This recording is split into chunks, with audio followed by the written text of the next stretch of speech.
Halo Sobat Manajemen, balik lagi di Senada. Satu nada, satu cerita. Nah, di Senada kali ini ada aku, Regan Sani, dan Baby. sebagai moderator pada Senada kali ini. Nah, sekarang kita udah kedatangan tamu dari divisi keilmuan.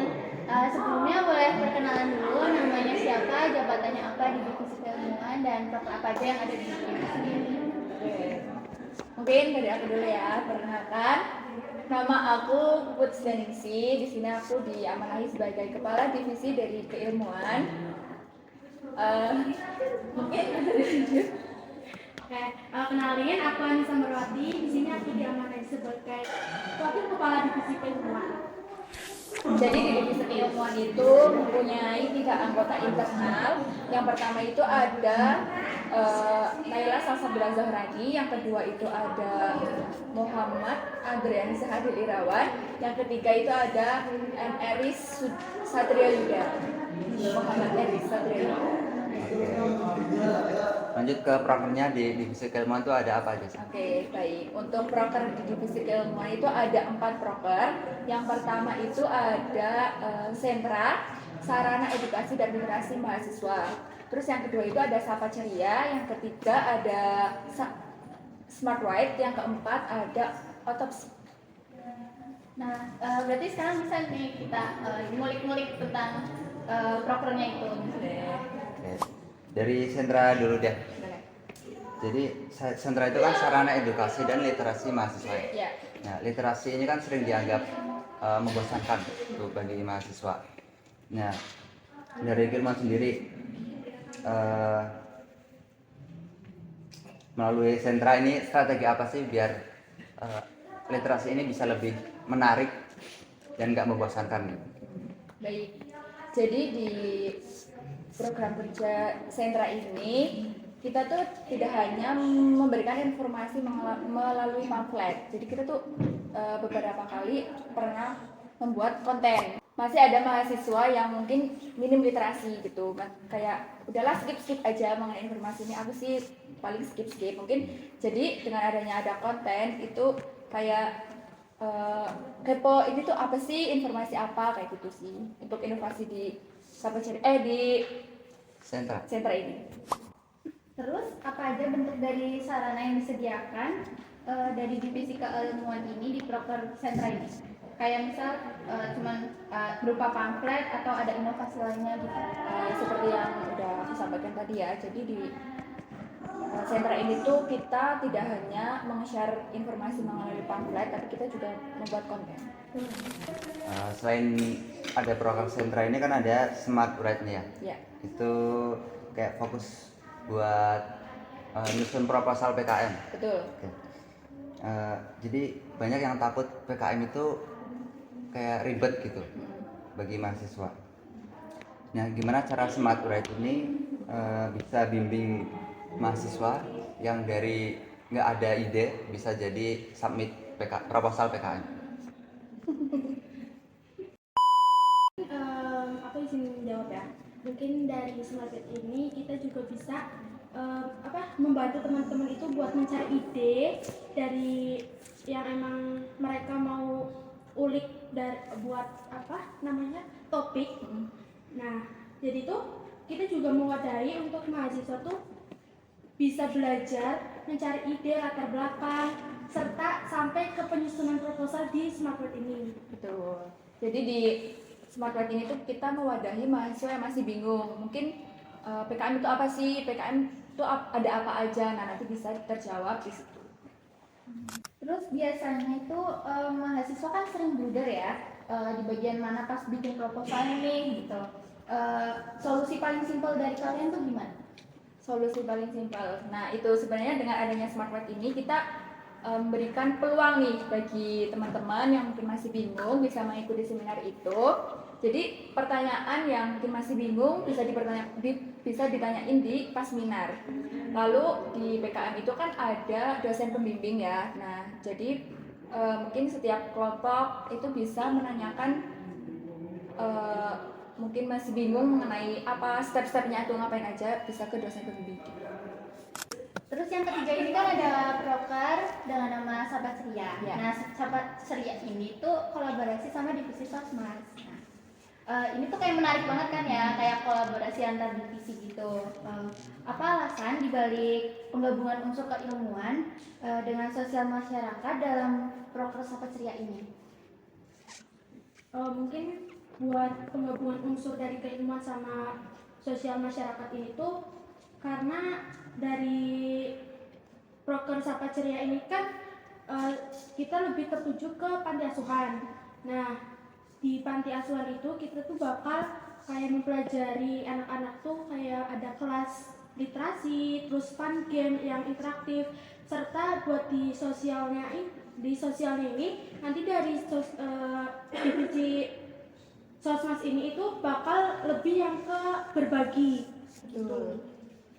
Oke, jadi aktivitas edukatif seperti apa yang bakal dibawain sama keilmuan dan Sosmas biar adik-adik di panti asuhan itu tetap ceria gitu. Excited ya, Excited. mengikuti acaranya. Buat kegiatannya itu contohnya kayak game literasi itu bisa kayak tebak gambar, terus permainan edukatif, terus ada juga kegiatan mini kelas itu tuh bisa seperti menulis, terus mempelajari bahasa asing seperti bahasa Inggris, terus ada juga menggambar cita-cita atau profesi dari anak-anak. Terus yang keempat itu ada proker otopsi, obrolan seputar metopen dan skripsi. Ya. Di sini tuh masalah metodologi penelitian atau metopen itu sering jadi penghambat kelulusan ya. Bagaimana proker otopsi ini mengemas materinya yang berat ini agar lebih mudah dicerna oleh mahasiswa? Mungkin buat yang di proker otopsi ini materi metodologi penelitian yang kami kemas itu tuh step by step. Jadi tidak hanya tertuju ke teori, tapi bakal ada review juga dari yang memang dari skripsi yang terdahulu gitu. Jadi kita tuh ada bentuk fisiknya juga, nggak cuma teori. Oke.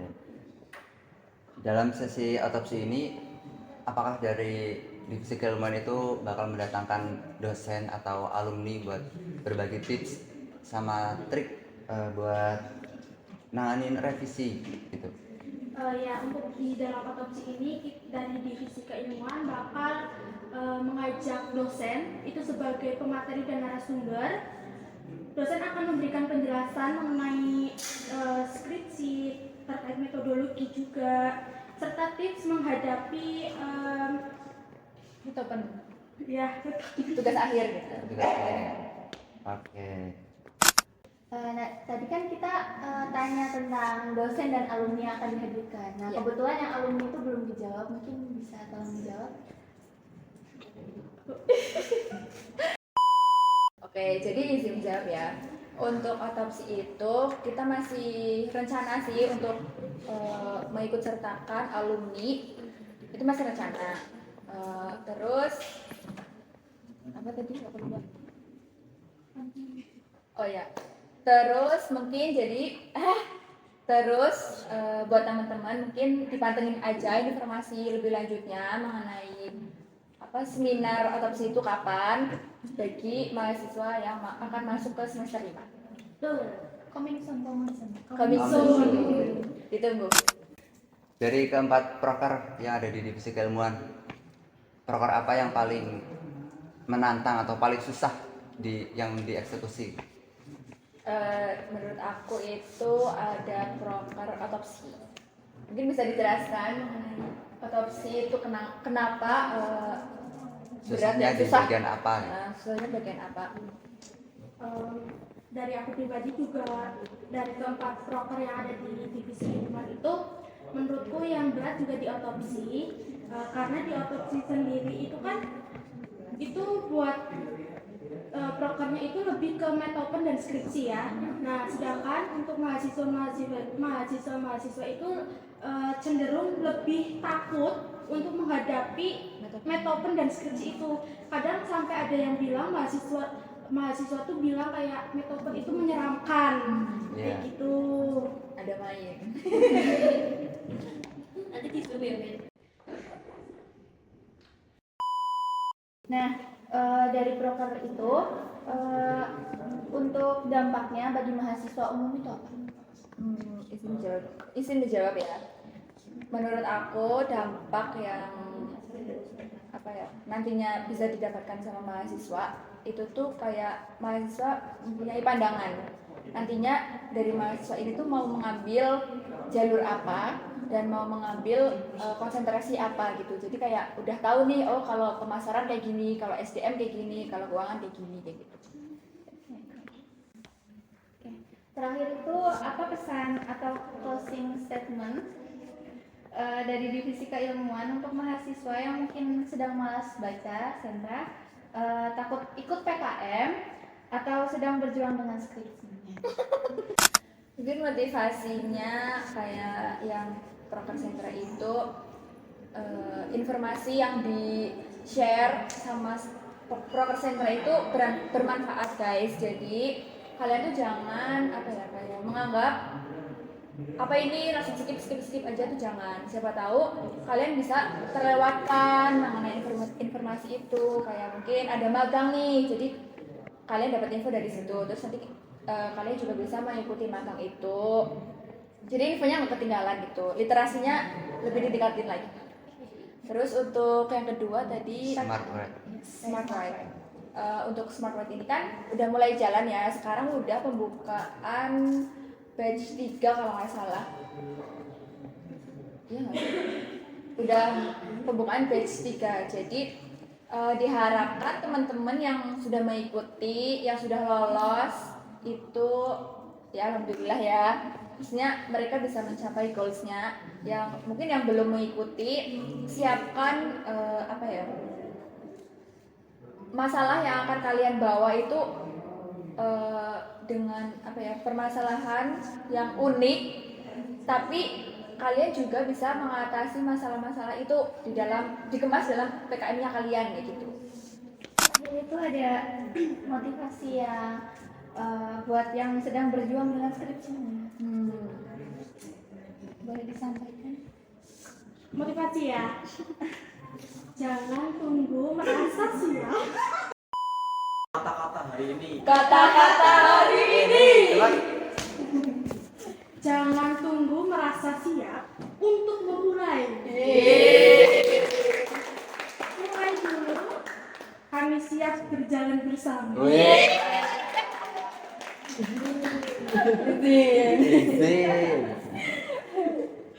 Ya aku tambahin ya, mungkin apa ya motivasi mahasiswa yang lagi mengerjakan tugas akhir itu tetap semangat, jangan males-malesan, terus dikejar dosen pembimbingnya biar cepet terus. Nah, mungkin itu aja penjelasan tentang proker yang ada di divisi keilmuan oleh Mbak Puput dan Mbak Tita. Nah, itu dia diskusi kita hari ini bareng divisi keilmuan. Hari ini kita udah dapat banyak info ya seputar Sapa Ceria, Smart Ride, dan juga otopsi. Sentranya ketinggalan. Nanti PJ-nya marah loh. Terima kasih dari divisi keilmuan ada Mbak Popo dan Mbak Anissa. Sampai jumpa di podcast selanjutnya. Bye bye.